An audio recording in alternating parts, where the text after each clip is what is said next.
Namo Buddhaya. Halo semua, perkenalkan nama saya Aryani. Pada video kali ini kita akan membahas tentang formulasi kebijakan pendidikan. Mari kita simak bersama.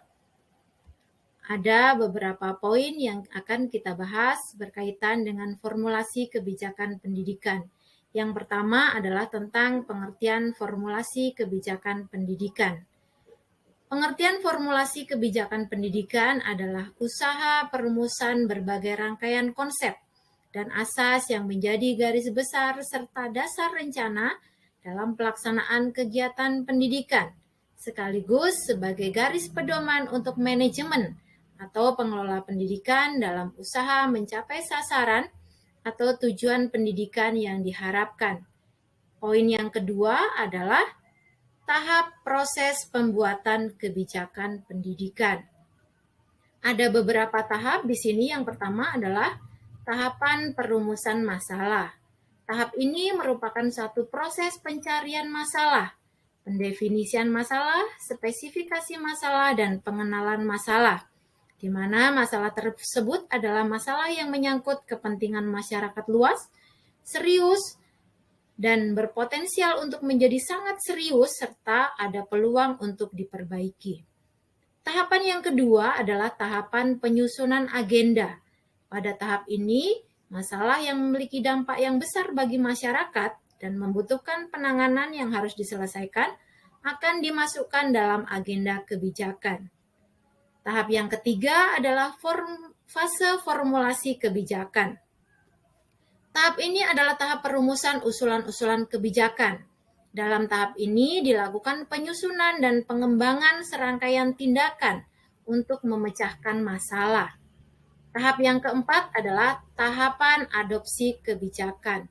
Pada tahap ini, usulan-usulan kebijakan akan diadopsi oleh para penyusun kebijakan dan selanjutnya akan dipertimbangkan oleh pejabat pemerintah apakah rancangan kebijakan akan diterima atau ditolak. Apabila rancangan kebijakan diterima, maka akan disahkan dan selanjutnya diimplementasikan. Tahap yang kelima adalah tahapan implementasi kebijakan. Tahap ini merupakan tahapan pelaksanaan kebijakan oleh badan-badan administrasi maupun agen-agen pemerintah di tingkat bawah. Tahap yang keenam adalah tahapan penilaian kebijakan. Pada tahap ini, kebijakan akan dinilai apakah kebijakan memberikan hasil dan dampak yang signifikan bagi masyarakat luas, sehingga dapat diketahui tingkat efektivitas suatu kebijakan. Selanjutnya, poin yang ketiga adalah aktivitas formulasi dalam kebijakan pendidikan. Ada 5 di sini. Yang pertama adalah pengenalan masalah. Diawali dengan pengakuan atau dirasakannya keberadaan situasi masalah. Situasi masalah dapat dilakukan dengan menemukan dan mengenali masalah. Yang kedua adalah pencarian masalah. Biasanya yang didapat adanya setumpuk masalah yang saling mengait. Kumpulan masalah yang saling mengait namun belum terstruktur tadi disebut sebagai meta masalah. Yang ketiga adalah pendefinisian masalah. Dari setumpuk masalah tadi dapat dipecahkan secara serentak, namun harus didefinisikan terlebih dahulu masalah mana yang menjadi masalah publik. Hasil pendefinisian dari setumpuk masalah yang belum terstruktur tadi menghasilkan masalah yang substantif. Yang keempat adalah spesifikasi masalah. Dari masalah substantif tadi kemudian dilakukan spesifikasi masalah dan menghasilkan masalah formal sebagai masalah kebijakan. Yang terakhir adalah perancangan tindakan. Dengan dihasilkannya masalah formal, maka tahapan berikutnya adalah tahapan perancangan tindakan yang akan dilakukan pemerintah dalam rangka memberikan solusi terhadap masalah kebijakan tersebut. Meskipun sebuah kebijakan telah disahkan, bukan berarti rumusan kebijakan telah bebas dari permasalahan. Berikut adalah beberapa masalah yang biasanya terjadi dalam formulasi kebijakan pendidikan. Yang pertama, Pembuat kebijakan kurang menguasai pengetahuan, informasi, keterangan, dan persoalan-persoalan pendidikan, baik yang bersifat konseptual maupun substansial. Yang kedua, sumber acuan para pembuat kebijakan pendidikan, baik formal maupun tidak formal, berbeda-beda, sehingga membuat rumusan kebijakan pendidikan sering mengambang dan tidak fokus. Yang ketiga, terlalu banyak maupun kurangnya informasi bisa berakibat tidak jelasnya statement kebijakan pendidikan. Poin selanjutnya adalah pihak-pihak yang terlibat dalam perumusan formulasi kebijakan pendidikan. Yang pertama adalah legislatif.